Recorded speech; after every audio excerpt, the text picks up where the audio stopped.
Please Islamic videos کے لیے ہمارے چینل کو سبسکرائب کریں۔ بسم اللہ الرحمن الرحیم۔ خلیفہ ثانی حضرت عمر فاروق رضی اللہ تعالی عنہ کے ایمان لانے کا دلچسپ واقعہ۔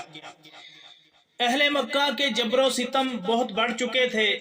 صحابہ اکرام رضوان اللہ علیہم اجمعین سر عام تبلیغ تو درکنار، عبادت بھی نہیں کر سکتے تھے۔ چھپ کر دین اسلام کی تبلیغ و عبادت کی جاتی تھی۔ صحابہ اکرام رضوان اللہ علیہم اجمعین کی تعداد اس وقت 39 تھی۔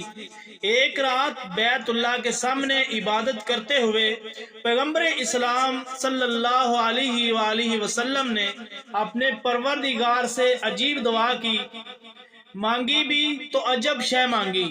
کس کی وہم و گمان میں نہیں تھا کہ دعا میں یہ بھی مانگا جاتا ہے، اسلام کی بڑھوتری کی دعا کی جاتی، اہل مکہ کے ایمان لانے کی دعا کی جاتی، دنیا عالم میں اسلام کی اشاعت کی دعا کی جاتی، یا اہل مکہ کے ظلم و ستم کی بندش کے لیے ہاتھ اٹھائے جاتے۔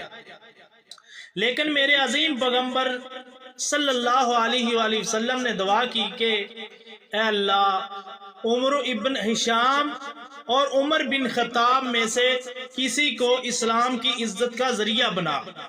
نبی کریم صلی اللہ علیہ وآلہ وسلم نے مکہ مکرمہ میں 2 لوگوں کو نامزد کیا اور فیصلہ خدائے عالم الغیوب پر چھوڑ دیا کہ اللہ ان دونوں میں سے جو تجھے پسند ہو وہ دے دے۔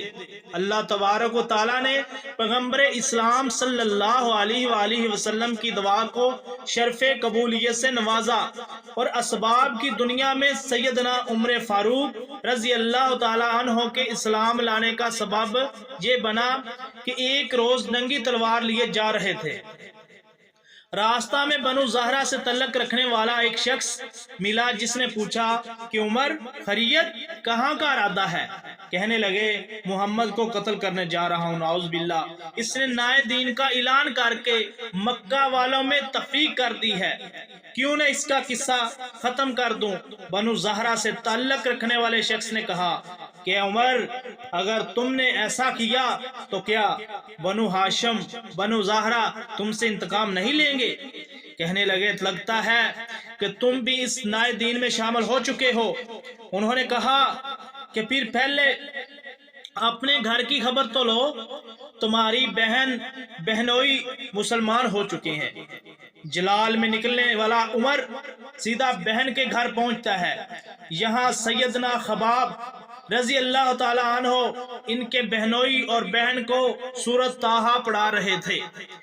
باہر سے آواز سنی اور دروازہ پر دستک دی۔ اندر سے پوچھا گیا کون؟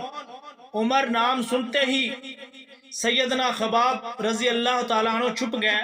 عمر نے آتے ہی پوچھا تم لوگ کیا پڑھ رہے تھے؟ انہوں نے بات ٹالتے ہوئے کہا کہ ہم آپس میں باتیں کر رہے تھے۔ کہنے لگے میں نے سنا ہے تم نئے دین میں شامل ہو گئے ہو۔ بہنوئی نے کہا کہ عمر، وہ دین تیرے دین سے بہتر ہے، تو جس دین پر ہے یہ گمراہ راستہ ہے۔ بات سننا تھا کہ بہنوئی کو دے مارا زمین پر۔ بہن چھڑانے آئی تو اتنی زور سے اس کے چہرے پر تماچا رسید کیا کہ ان کے چہرے سے خون نکل آیا۔ بہن کے چہرے پہ خون دے کر غصہ ٹھنڈا ہوا اور بہنوئی کو چھوڑ کر الگ ہو بیٹھے اور کہنے لگے کہ اچھا دکھاؤ تم لوگ کیا پڑھ رہے تھے۔ بہن نے کہا کہ تم ابھی اس کلام کے آداب سے ناواقف ہو، اس کلام مقدس کے آداب، پہلے تم وضو کرو پھر دکھاؤں گی۔ انہوں نے وضو کیا اور سورۃ طٰہٰ پڑھنی شروع کر دی۔ یہ پڑھتے ہی جا رہے تھے اور کلام الہی کی تاثیر قلب کو متاثر کیے جا رہی تھی۔ خباب بن ارد رضی اللہ عنہ یہ منظر دیکھ کر باہر نکل آئے اور کہنے لگے عمر رضی اللہ تعالیٰ عنہ، کل رات نبی کریم صلی اللہ علیہ وسلم نے بارگاہ خداوندی میں دعا کی تھی کہ اللہ، عمر بن ہشام یا عمر بن خطاب میں سے کسی ایک کو اسلام کی عزت کا ذریعہ بنا، یا ان میں سے کسی ایک کے ذریعے اسلام کی تائید فرما۔ اے عمر، میرے دل نے گواہی دی تھی کہ یہ دعا پیغمبر صلی اللہ علیہ وسلم عمر بن خطاب کے حق میں پوری ہوگی۔ اسی طرح ایک روایت سیدنا سعید بن مسیب رحم اللہ سے مروی ہے، وہ فرماتے ہیں کہ یعنی جب کبھی رسول اللہ صلی اللہ علیہ وآلہ وسلم عمر بن خطاب یا ابو جہل کو دیکھتے تو رب العزت کے حضور دستے دعا دراز کرتے ہوئے فرماتے، اے اللہ ان دونوں میں سے جو تیرے نزدیک زیادہ پسندیدہ ہے اس سے اپنے دین کو قوت عطا فرما۔ سیدنا خباب بن ارت رضی اللہ تعالی عنہ سے سیدنا عمر رضی اللہ تعالی عنہ کہنے لگے کہ اچھا تو مجھے بتاؤ محمد صلی اللہ علیہ وآلہ وسلم کہاں ہیں، میں ان سے ملنا چاہتا ہوں۔ انہوں نے بتایا کہ صفا پہاڑی پر واقع ارقم رضی اللہ تعالی عنہ کے مکان میں قیام پذیر ہیں۔ سیدنا عمر رضی اللہ تعالی عنہ چل پڑے۔ درے پر مقیم صحابہ کرام رضوان اللہ علیہم اجمعین نے جب دیکھا کہ عمر آ رہا ہے اور ہاتھ میں ننگی تلوار ہے تو گھبرائے ہوئے ان حضرت صلی اللہ علیہ وسلم کو بتایا، وہی اسد اللہ و رسولہ سیدنا حمزہ بن عبد المطلب رضی اللہ عنہ بھی تھے۔ وہ فرمانے لگے آنے دو، اگر ارادہ نیک ہے تو خیر ہے اور اگر ارادہ صحیح نہیں تو میں اس کی تلوار سے اس کا کام تمام کر دوں گا۔ جب سیدنا عمر رضی اللہ تعالیٰ عنہ وہاں پہنچے تو پیغمبر اسلام صلی اللہ علیہ وآلہ وسلم پر نزول وحی جاری تھا۔ چند لمحوں بعد آپ صلی اللہ علیہ وسلم نے عمر رضی اللہ تعالیٰ عنہ سے فرمایا، اے عمر تم کس چیز کا انتظار کر رہے ہو؟ کیا ابھی وقت نہیں آیا کہ تم اسلام قبول کرو؟ بس یہ سننا تھا کہ فوراً کلمہ شہادت پڑھتے ہوئے دائرہ اسلام میں داخل ہو گئے۔ اصحاب رسول صلی اللہ علیہ وآلہ وسلم نے حضرت عمر رضی اللہ تعالیٰ عنہ کے اسلام لانے کی خوشی میں اس زور سے نعرہ تکبیر بلند کیا کہ صحن کعبہ میں بیٹھے ہوئے کفار و مشرکین نے بھی سنا، اور اس نعرے کی آواز سے وادی مکہ گونج اٹھی۔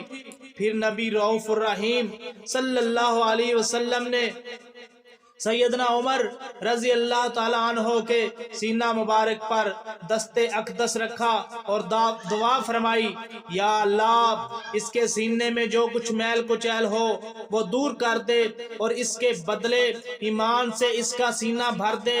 قبول اسلام کے وقت بعض مورخین کے نزدیک آپ کی عمر 30 سال تھی اور بعض کہتے ہیں کہ عمر 26 سال تھی۔ مصر کے ایک بہت بڑے عالم مفسر قرآن جناب علامہ طنطاوی رحم اللہ نے عجیب جملہ کہا ہے کہ حقیقت یہ ہے کہ عمر رضی اللہ تعالیٰ عنہ اس گھڑی پیدا ہوئے اور یہی سے ان کی تاریخی زندگی کا آغاز ہوا۔ مفسر قرآن سیدنا عبداللہ بن عباس رضی اللہ عنہما فرماتے ہیں عمر رضی اللہ تعالیٰ عنہ یعنی حضور سرور کائنات صلی اللہ علیہ وآلہ وسلم نے فرمایا کہ جبرائیل علیہ السلام میرے پاس آئے اور کہا آسمان والے خوشیاں منا رہے ہیں۔ چند ہی لمحوں بعد سیدنا عمر رضی اللہ تعالیٰ عنہ نے فرمایا کہ اے اللہ کے نبی کیا ہم حق پر نہیں ہیں؟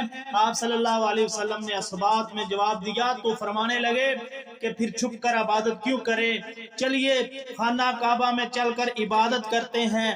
میں قربان جاؤں اپنے آقا مولا صلی اللہ علیہ وآلہ وسلم پر کہ انہوں نے ایسے ہی عمر رضی اللہ تعالیٰ عنہ کو نہیں مانگا تھا بلکہ دور و رس نگاہ نبوت دیکھ رہی تھی کہ اسلام کو عزت و شوکت عمر رضی اللہ تعالیٰ عنہ کے آنے سے ہی نصیب ہوگی۔ حضور اکرم صلی اللہ علیہ وآلہ وسلم نے صحابہ کرام رضوان اللہ علیہ مجمعین کو 2 صفوں میں تقسیم کیا۔ ایک صف کے آگے اسد اللہ و رسولہ سیدنا حمزہ رضی اللہ تعالیٰ عنہ چل رہے تھے اور دوسری صف کے آگے مراد رسول صلی اللہ علیہ وسلم پیغمبر اسلام صلی اللہ علیہ وسلم کے لیے عطائے خداوندی یعنی سیدنا عمر فاروق رضی اللہ تعالیٰ عنہ چل رہے تھے۔ مسلمان جب خانہ کعبہ میں داخل ہوئے تو کفار مکہ نے دیکھا، نظر پڑی حمزہ رضی اللہ تعالیٰ عنہ پر اور عمر رضی اللہ تعالیٰ عنہ پر تو بڑے غمگین ہوئے، لیکن کس میں جرات تھی کہ کوئی بولتا۔ اس دن سے مسلمانوں کے لیے تبلیغ دین میں آسانی پیدا ہوئی اور یہی وہ دن تھا جب اللہ کے نبی پاک صلی اللہ علیہ وسلم نے فرمایا فرمایا تھا کہ اللہ تعالیٰ نے سچ کو عمر رضی اللہ تعالیٰ عنہ کے قلب و لسان پر جاری کر دیا اور وہ فاروق ہے۔ اللہ تعالیٰ نے اس کے ذریعہ حق و باطل میں فرق کر دیا۔ جناب سیدنا عبداللہ رضی اللہ تعالی عنہ فرماتے ہیں کہ اللہ کی قسم ہم کعبہ کے پاس کھلے بندوں نماز نہیں پڑھ سکتے تھے، یہاں تک کہ حضرت عمر فاروق رضی اللہ تعالی عنہ اسلام لائے۔ اسی طرح حضرت صہیب بن سنان رضی اللہ تعالی عنہ فرماتے ہیں کہ جب عمر فاروق رضی اللہ تعالی عنہ نے اسلام قبول کیا تو اسلام کو غلبہ نصیب ہوا اور ہم کھلے بندوں اسلام کی دعوت دینے لگے اور ہم حلقہ بنا کر بیت اللہ میں بیٹھتے تھے، ہم بیت اللہ کا طواف کرنے لگے اور اب ہم پر اگر کوئی زیادتی کرتا تو ہم اس سے بدلہ لیتے تھے۔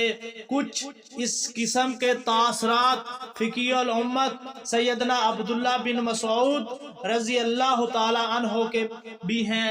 وہ فرماتے ہیں کہ عمر رضی اللہ تعالی عنہ کا اسلام قبول کرنا ہماری کھلی فتح تھی اور عمر رضی اللہ تعالی عنہ کا ہجرت کرنا ہمارے لیے اللہ تعالیٰ کی نصرت خاص تھی اور آپ رضی اللہ تعالی عنہ کی خلافت تو ہمارے لیے سراپا رحمت تھی۔ میں نے وہ دن بھی دیکھے ہیں جب ہم بیت اللہ کے قریب بھی نماز ادا نہیں کر سکتے تھے، لیکن جب عمر فاروق رضی اللہ تعالی عنہ اسلام لائے تو آپ رضی اللہ تعالی عنہ نے کفار سے مقابلہ کیا، جہاں تک کہ وہ ہمیں نماز پڑھنے دینے لگے۔ اللہ تعالیٰ سے دعا ہے کہ اللہ ہمیں سیدنا حضرت عمر فاروق رضی اللہ تعالی عنہ کی شان اور عظمت سمجھنے کی توفیق عطا فرمائے، آمین۔ پلیز اگر ہماری یہ ویڈیو آپ کو اچھی لگے پلیز اسلامک ویڈیوز کے لیے ہمارے چینل کو سبسکرائب کریں اور ہماری ویڈیو کو لائک کریں، شیئر کریں۔ جزاک اللہ خیر۔